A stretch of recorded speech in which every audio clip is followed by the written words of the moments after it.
Mr. Stubb, the problem with Brexit is that now we have a plan, right? But negotiations could actually be not only tedious, but they could be messy. Yeah, they are going to be both tedious and messy, and with 20 years of experience in European negotiations, that's what it's usually like. But at the end of the day, it's a pretty clear question that Britain has to answer, and the European Union. You have to give an answer to two things. Number one is, what is the exit date?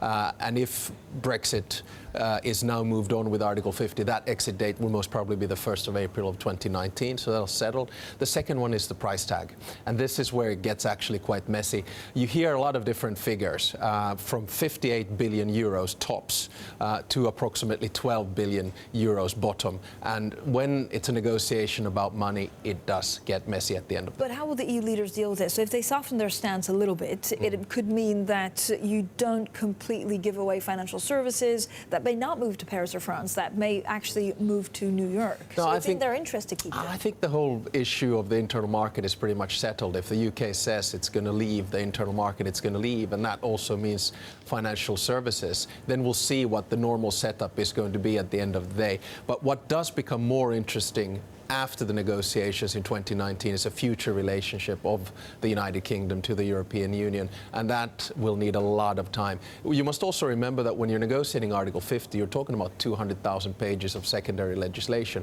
It's not going to be easy to just get out. The example that I always give is Greenland, which is a little bit over, a few 100,000 people maximum. It took 3 years. And the UK is a little bit bigger, so it's going to be very complicated and very messy.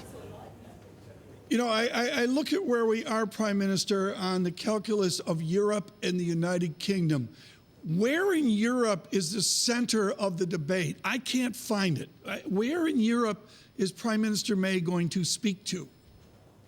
Well, she's probably going to have two capitals that she's going to be talking to a lot, and one is Brussels and the European institutions, because at the end of the day, it's the European Commission, and with Michel Barnier and Jean-Claude Juncker doing the negotiation, they are the guardian of the treaties.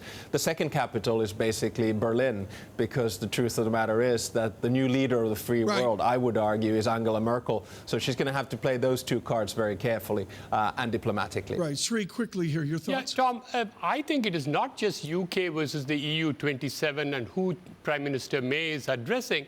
The issue begins with being intensely within Great Britain. Remember, Brexit, you had this big divide between the London elites and the Northern England who wanted to exit. Today, you have the common person who is looking for immigration as the main issue, and London and the city are looking for financial services. The Brits have to get over that big divergence before they can negotiate with the EU.